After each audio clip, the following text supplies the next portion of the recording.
probably behind closed doors before booking me for a show. They probably might say, we don't really like that kind of rap stuff. I come from a youth ministry where we tap into all the mediums that young people like, but be committed to your goal and flexible to your faith child. Okay. There's something about you. Hi guys, welcome to the MoChunks show. We have with us today multi-award winning, Mobo nominated gospel artist Faith Child. Yo, what's up? Thank you so much for being here today. Absolute pleasure to be on your show today. How are you doing? I'm pretty hot, but I'm doing good other than that. Alright, so is it because of the summer or? Yes, I'm like, in England or Right. in the UK, our summers are really, really weird. But today They're very hot and sticky. Yeah. No, I'm not but I'm not sticky. Okay. Here's my deodorant. Okay. I have like 18 hours left of my... Of your 24 hours. That's good, that's good. So we've got quite a lot of things to talk about today. Can you tell us how long it's actually been since you've started doing music? 15 years. 15 years? Yeah. What age was that you figured it out? Because if you don't, not everyone knows your age. Yeah, I did my first support tour when I was age 11. Wow. And now I'm 26. Who was that with? It was big, massive, the first Gospel Garage compilation. Okay. Some acts called like Open Gate Crew, Witness, Nicky Carles, Fat like in the day. Yeah. So I supported them on tour. Okay, so when did you actually realise that you wanted to do like gospel music? I come from a youth ministry where we tap into all the mediums that young people like, whether it's dance, drama, poetry, wherever it is, we tap into that. Yeah. So I saw my siblings do music, and me being a younger one, I thought, hey, let me try to copy what they were doing. Yeah. So I naturally started doing music from seeing them do music, and me being from the church, all my stuff was kind of faith inspired and faith based. So if I wrote a song about being in a sticky situation or being upset or depressed, my conclusion would be something like a scripture that says joy comes in the morning, or something like that kind of line. Yeah. I know your sound is more hip hop. Yes. Do you feel like you maybe had people in the church that weren't particularly happy about the hip hop sound that you were bringing to the table? Luckily, not explicitly to my face. Probably behind closed doors before booking me for a show. They probably might say, we don't really like that kind of rap stuff. But now I'm pretty much in a good place with people like Kirk Franklin, for example.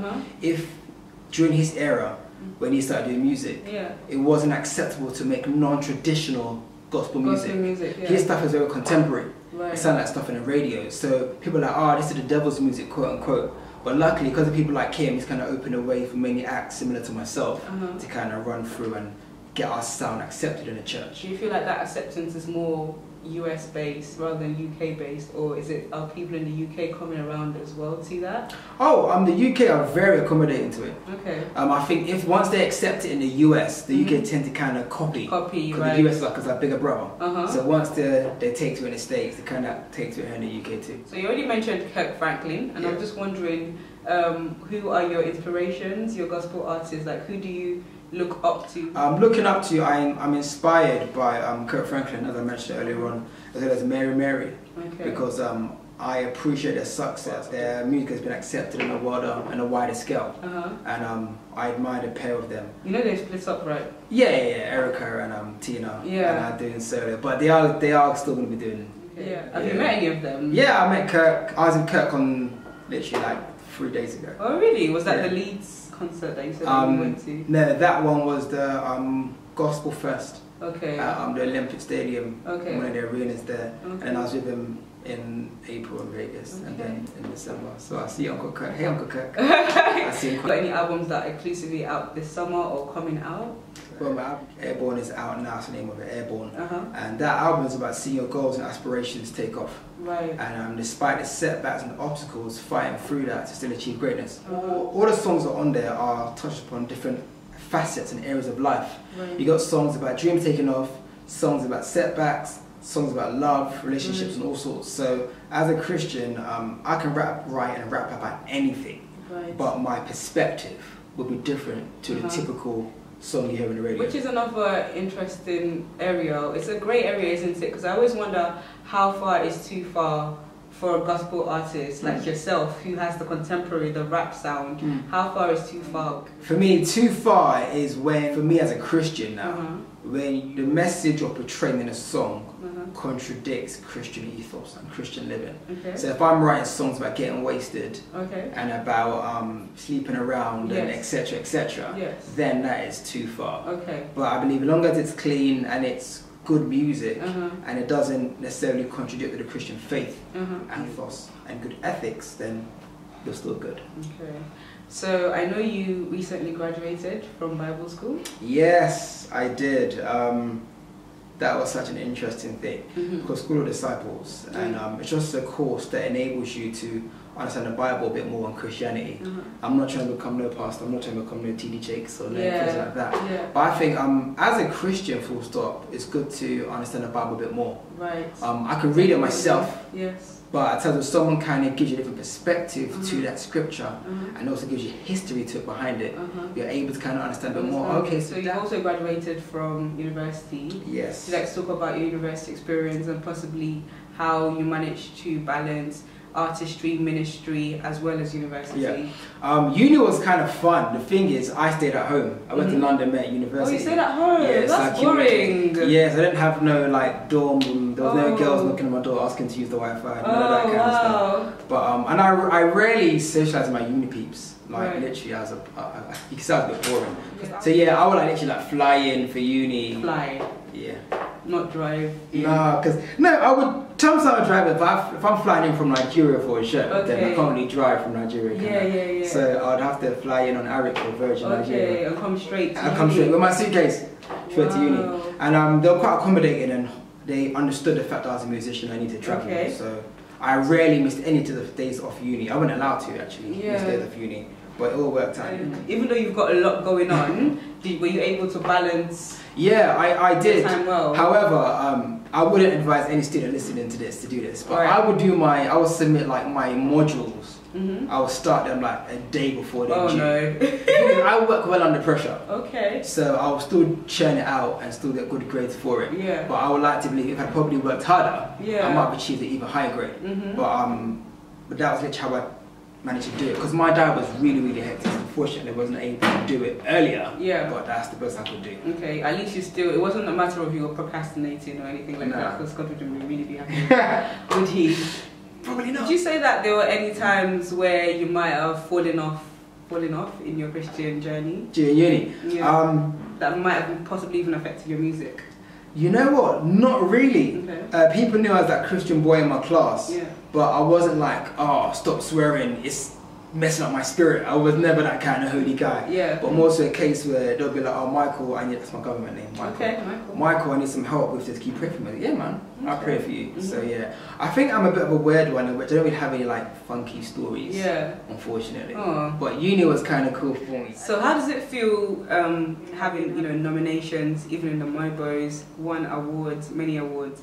You know what? It's always humbling because there's so many other nominees and artists who probably work harder than me, probably maybe better than me, but by some divine grace and favor, I get that, and it's called favor. Favor isn't favor, someone's got to get it right. My album went to #5 in the official charts, and by that I was like, wow, this is great, but I didn't let it get to my head, man. Once you get prideful and let your accolades get to you, that's your demise, man. Definitely, pride comes for a fall. Exactly, like your talent can make you hot, but your pride will be your extinguisher that makes you kind of come back down again. So you got to kind of be humble with that. You hear that fire? Heard from the grapevine that you're involved in maybe more on the spiritual side, but helping out with finding the Chibok girls. Yes, last year 276 schoolgirls were abducted in Nigeria, more so to deprive them from education. And I'm Nigerian, and I was thinking, wow, what can I do? So I put on a prayer event in which it was a night of praise and worship and prayer led by young people for young people. It was called 276 Like Me. And I thought that it's great me tweeting, but I believe in the power of prayer. Exactly. So for one, why not gather some young people, young leaders, to also pray and just raise up a voice and gather in unity. I found that so interesting because I feel like a lot of us did tweet, bring back our girls, but none of us actually actively did. Maybe some people said it by prayer, I don't know, but I feel like that's actually, you know, one of the reasons why, you know, they have been found now. It's the active, like, people going out there and actually actively seeking the face of God. Yeah. And now, you know, they've returned home. A lot of them, not the way they left, but... I remember the day of that event, I played a massive festival called Big Church Day Out in West Sussex. Yeah. And oh, that's where I live. Really? Yes. Oh, there, man. So, I literally had to jump straight onto the tour bus and literally shoot back to London. Yeah. Literally no pictures, no sales, literally straight into the thing and off, just to get down there. And I believe that sacrifice is worth more than anything. Definitely. Do you know what I mean? Yeah. Me hanging around to do pictures and do whatever, it's nothing in comparison to the lives of these abducted children. And I thank God that our prayers were heard in some respect. So, one of your songs, Over Me, it's a pretty inspirational song, and I was just wondering whether there was any maybe story behind it. Yeah, man. When I was 7 or 8, I went to my friend's house across the road, and they said let's go to the park. So we went across the road to ask my mum to get permission. As a Nigerian kid, you don't just disappear. Yeah. So I was in my house with my sister. Look left, look right, look left, look right. No car coming. Stepped out. Psh, got hit at 40 miles an hour and I went flying. And when I hit the ground, I felt a cushion underneath me. So crazy. I felt a cushion underneath me. And so I was more or less knocked out on the street. Ambulance came, the corner of the street, stretch and everything. And they said to me, where's the pain? And I said, oh, there's pain in my thumb. Yeah, where else? Oh, it's just my thumb. Yeah. They were like, how's that possible? So when I landed, I felt a cushion underneath me. And that was literally God watching over me.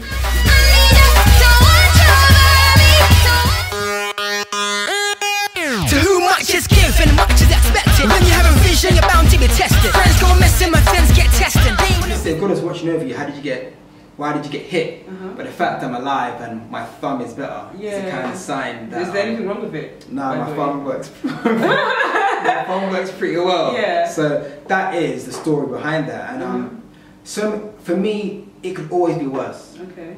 It could always be worse. And the fact that I'm alive today has got special grace behind that, man.